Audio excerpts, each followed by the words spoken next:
I think I would have repeated this so many times, but I can still keep repeating it. Kantari is a chili that grows wild in every backyard.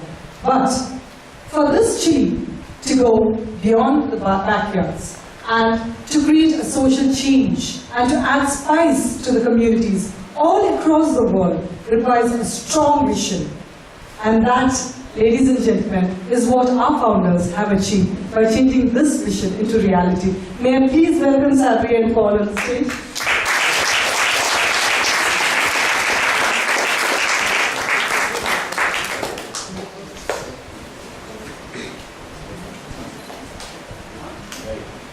Test. You never do this, okay? Not etiquette. Okay, ladies and gentlemen. Not ladies and gentlemen. Monica and I, we had a talk about ladies yesterday. We said we are women, we're not ladies. Because ladies are the ones with the nice heads on top, you know, and who are really ladylike. You know? No way! We're women, okay? And we want to be women and we want to be proud to be women. Now, I have to admit something. Priya asked me last week to speak, and Paul also. And we said, no way, we don't want to speak. And you know what, we tried to find all kinds of excuses not to speak. First of all, we said, look, we want to be redundant, and that's true. At one point, this project has to be a project from this team here that is organizing the graduation. It's not our project. It should not be our project forever. We were just the sparks. We were just the initial energy, maybe, you know, the initial dream. But now it's a dream of many, and this has to be handed over in the hands of many. Okay, but this excuse didn't work. I tried to find another excuse. I said, well, you know what?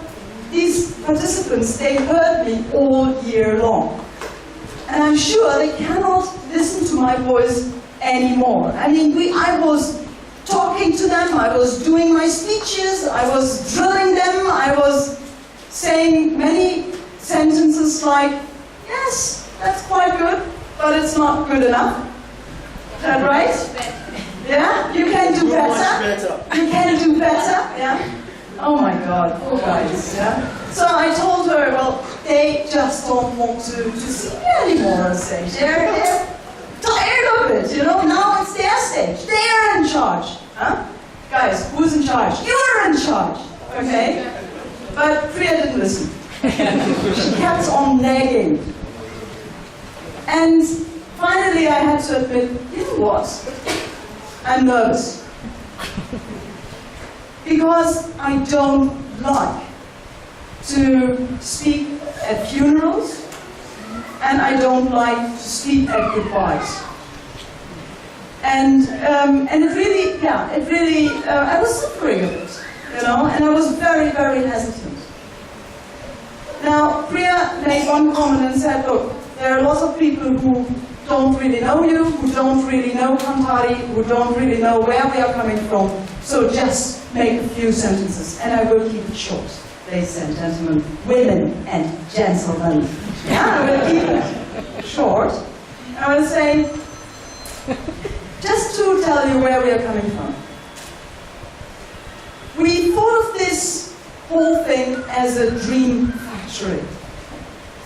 A place where social visionaries from all over the world come together, exchange their dreams of social change, and where there are catalysts, where there are people who are igniting them, who are giving them fuel, who are pushing them forward, who are giving them the tool, and who make them create their own tools to make their dreams come true.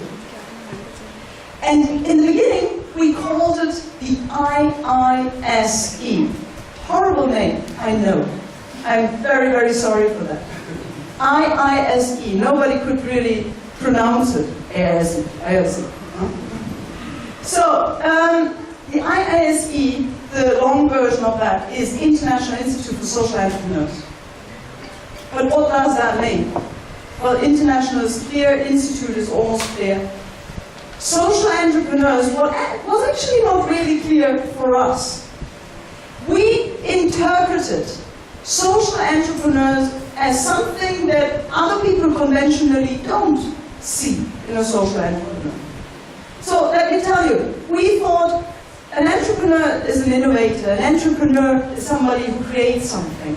But we never really thought of an entrepreneur as a business person. And only later I found out that most of the people in the world interpreted our institute as a business school with a social touch. And that's not what we are. And I do believe that this term, social entrepreneur, is a very, very important term, and a very, very good term. However, there needs to be somebody next to a social entrepreneur. Someone who is not necessarily only focusing on a business as a tool for creating jobs or for creating social justice. But somebody who is first of all focusing on social change. But social change through mindset change. Social change through transforming concepts. Social change through spice. And that's why we found the symbol of the Kantari totally perfect for these new leaders, new and old leaders, I have to say. You know, for the Gandhis of the future, for Malika Sarabais, yeah, for people like Nelson Mandela, for people like Socrates. I mean, we can go even further backwards. Yeah? People who are not really interested in business, in revenue, but people who are focusing on a difference, on making a social difference. But this can only be possible when we create a mindset change. And this, ladies and gentlemen, women and gentlemen, is very, very important. Creating a mindset change in societies, in various areas, to go against the status quo, to have the guts to swim against the stream, to have the power not to be everybody's darling. And this is something that we teach you. Now, I want to end this by a thought that I got this morning. Pratik, a filmmaker, is here, and he asked me this question this morning: how do you feel being a parent of all these social visionaries that are coming and going? And I thought about it. Actually, not so long. It was 1 or 2 seconds. And I thought, no way, I'm not a parent. You know what? Why not? Because a parent is someone who doesn't want their children to take risks. A parent is someone who doesn't want their children to go against the status quo. A parent is someone who's really worried about their children's future and therefore is not the right person to actually empower them to go for their dreams. Despite the fact that parents, of course, want their children to be happy.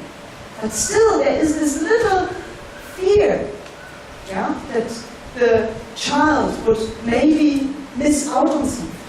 That the child would maybe, lose something. That the child would not be successful. That the child might fail. I don't have these worries. And therefore I'm not a parent. And you know what? I don't want these participants to be good boys and good girls. I want them to be spicy.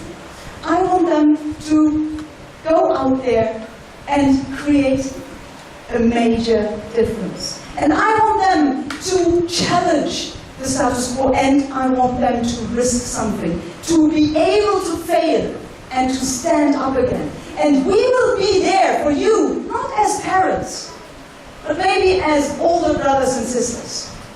We will be there for you to help you with your dreams, as catalysts, as people who give you fuel, as people who give you energy. We will be there for you when you're in a crisis. And please, guys, tell us when you're in a crisis. Don't be embarrassed. Crises are so important to have, to overcome, to be stronger. But of course, you need a network, and you need people like us to be behind you.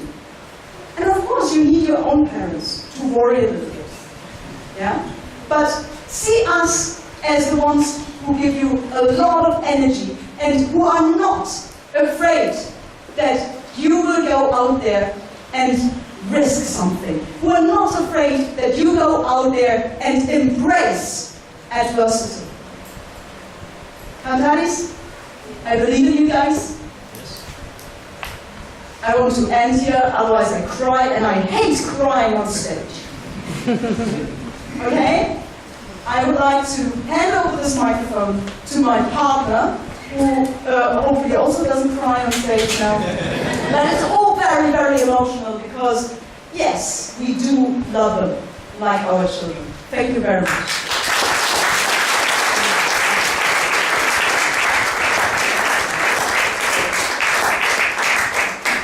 Ladies and gentlemen, thank you very much for being here with us today. I want to share with you a little chapter of a book, and it's The Value of Money. And Sabriye's father is a philosopher, teacher, and he reads tons of books, and he reads like books overnight. He always marks the right chapters for us to read, so we save a lot of time by leaving out the not so interesting stuff and focusing on what's really important. Imagine there's this alien. This alien parks his spaceship close to the equator of the world. And he has very good binoculars. And he watches on the southern hemisphere of this planet, and on the equator region. And he sees something. He sees that people are digging in the earth to collect something, small little bits and pieces of a metal we call gold. They bring this gold together, they risk their lives, they hardly get anything for it, and it's melted together in bigger bars. And then suddenly he sees that this gold doesn't stay where it was collected. It goes to the northern hemisphere of this world. And there people get it. And what do they do with it? They take it and they put it back in a safe underground. I think that's something to think about. And what we always try to bring across is that we need sharing. And all of us grew up and your parents told you that sharing is a good thing. But are we sharing? And sharing doesn't mean that I have to give you money or things. I can give you my time, I can share a story, I can share an experience, an idea. And with that sharing, I think that's the only way forward. As we said, as Marika said it, as Peter said it, the world is in crisis. So how can we create a change? I think that the first thing is starts with sharing. So we're very happy that Sabriye and I, when we learned the way how not to do things. Because we made a lot of mistakes in our project in Tibet. A lot of mistakes. And the success of any project is not only knowing how to do it, but also knowing how not to do it. That's where we became more or less specialists. So that's what we can share with the participants here, that we can say, well, definitely don't do it this way, or you go in the wrong direction. So, together with other people, and you've seen them, you've seen the catalysts, the visiting catalysts that came here and shared their knowledge and experience with our participants. That was a way to empower them. So they have a little toolkit that they can take home and they can start creating social change. The nice things of tools is that you can use a hammer in many, many different ways. A screwdriver, I can show you a lot of ways that you can use it properly. I can show you a lot of ways where you can definitely use a screwdriver to repair other stuff where screwdrivers are made for. And this is a wonderful thing that for us to see young, driven people coming in, some of them actually not so young, they're older than we are, driven people coming in with an intrinsic drive to do something in their own communities. And we always say it's very easy to educate motivated people, but it's very hard to motivate educated people. That's why we take in everybody who wants to do something, who really is driven for it. So today is a wonderful and special day, and at the same time it's a sad day, because we have to say goodbye to our participants. But in the end, when we set this place up, that's what it's all about. Because we have to get them out there, because they have to start creating change and make it a better place for the people that they're going to reach out to, for their target groups. So the good thing for Sabriye and myself is that when these people are leaving, the next batch is coming. So we're going to fill this place up. So the family of Kantari is growing in a fast rate. It's more kids than we could have every year. And they go home, and hopefully they reach many more kids as well. One thing is very important, because we get a lot of credit for doing what we do. And I think it's not completely fair, because a lot of people, they see a few faces representing this organization. But what is very, very important is the way that we build a team. A team of people that believe in the vision that we have. And that's not only the people that come here to study, it's the people that come here to help us realize that dream, and it's the people that support us. Because without our supporters, we would not be here today. So make sure that you find people, team members, that believe in your vision and that will carry your project. They are the project. It's not you. We always say it doesn't matter who does it, as long as it's done and it's done well. That's very important. So, of course, we had lots of criticism when we started our project, and that we were dreamers, and we should stick on the ground, and we should be realistic, and we heard it all. We heard 1,000 reasons of not doing what we wanted to do. And we, luckily, because we were two of us, we had never a day that both of us were in a bad mood that we said we quit. We had individually, we had this, but every time it was the other one that said tomorrow is another day. And we sometimes had it that the next day, the other person said tomorrow is another day. But that made it happen. So make sure that you find your people that believe in you, with you, and in your vision. And that is going to work. And if anyone ever comes to you, and where's Mary? Mary's about this tall. Right? Where's Anu? Anu is very, very tiny. And if they say to you, you cannot do this. Who are you? You're so small. You're so fragile. You just say, just fight in a small country, and you'll see that a small country is a huge. Thank you.